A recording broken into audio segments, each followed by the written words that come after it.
As we continue to break down some of the best moments in Campbell baseball history, we're excited to have the 2019 Big South Pitcher of the Year in Michael Horrell. And Mike, your team qualified for the Greenville Regional. You get a chance to pitch against NC State, and boy, did you respond. A career-high 11 strikeouts. How much confidence did you have coming into this start and trying to take down a very good NC State team?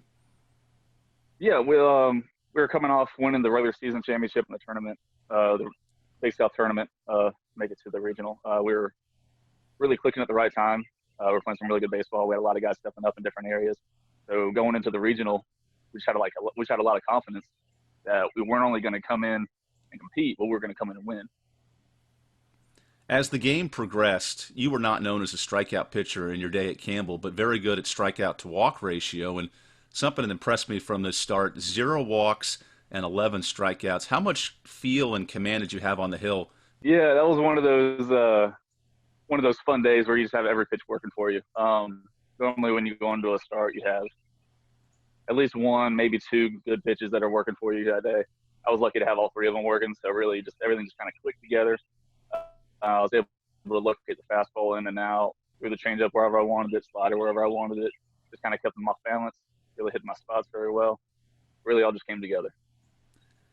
You worked over 100 pitches deep into this game, and even in the seventh inning, to strike out the side in the seventh.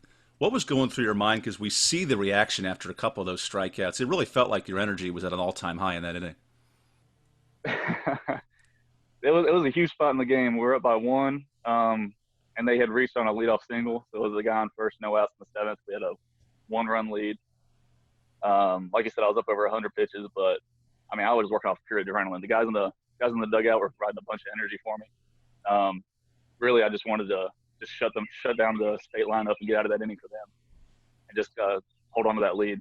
Mike, you were named the Big South Pitcher of the Year during your senior season, but it was interesting because in your junior year, you had success, but just how the rotation worked out, you didn't get to pitch in the Athens Regional. So I'm curious, as you're getting ready to start and you knew you were going to be the opening guy for the Greenville Regional, what was it like just from a preparing standpoint and getting ready for this start?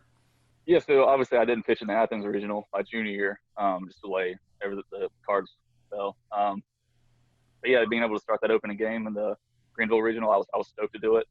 Coach Marks was fully prepared, like he always is. I went into his hotel room day before the game, and we went over every single hitter 1 through 9, and every single pitch that they have trouble with, and every single pitch that they can hit, and their two main bats off the bench that they used to use. And the same thing, all the pitches they hit, all the pitches that they don't hit.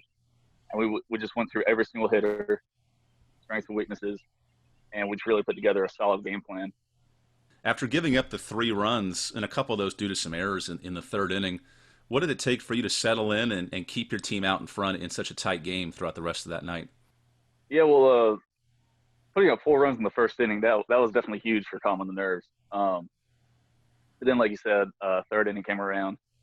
Had a couple unfortunate errors, one of them from me, little boneheaded mistake, but able to kind of minimize the damage in that inning, go back in the dugout. I can't recall, but I believe we put a little bit of pressure on them in that next half inning on the offensive side. That kind of reset the momentum just a little bit. And I just went back in the dugout, just towel around my neck, and just kind of took a deep breath, just reset everything. Went back out the next inning, just wiped everything clean, and just kept pitching the way I knew I could.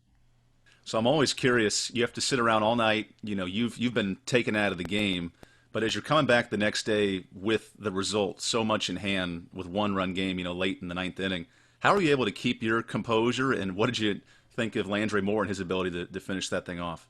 Landry's a stud. Throw him in any situation, he's going to get you out of it. That was his MO all year. Like, you throw him in any situation, he's going to give you everything he had to get you out of it. So in that aspect, I wasn't really nervous at all, and I had a lot of confidence in him. But at the same time, searching for a win in the regional, it's always nerve-wracking, and you're always on the edge of your seat, especially in a 1-run game against an offense like NC State. But yeah, it was pretty nerve-wracking. And finally, Mike, to be named to the all-regional team, and I know you guys came up just short against ECU, but what does that mean personally to be able to leave your mark on a tournament and pitch arguably one of your best games in your final start at Campbell? Yeah, it really meant a lot to me. just because going to Campbell out of high school and everything, and just the way my college career kind of progressed, I never had a lot of pro interest. So after the regional ended, it was kind of a big question mark as to whether my baseball career ended. So just being able to go out with probably the best game I've ever had and to be able to be named to the all regional team, it really just it would have been a good way to wrap up a baseball career. I would have been happy if my career had ended that day. And it's certainly positive moving forward. Now you're pitching in the Astros organization, playing alongside Matt Barefoot, which is fun to see. And you know, Mike, that 10th win, not many people have done it. You were one of 15 pitchers to earn 10 wins. So certainly there was a lot of work that goes into it, but we're proud to see it, and we're glad you're able to speak with us to break this down.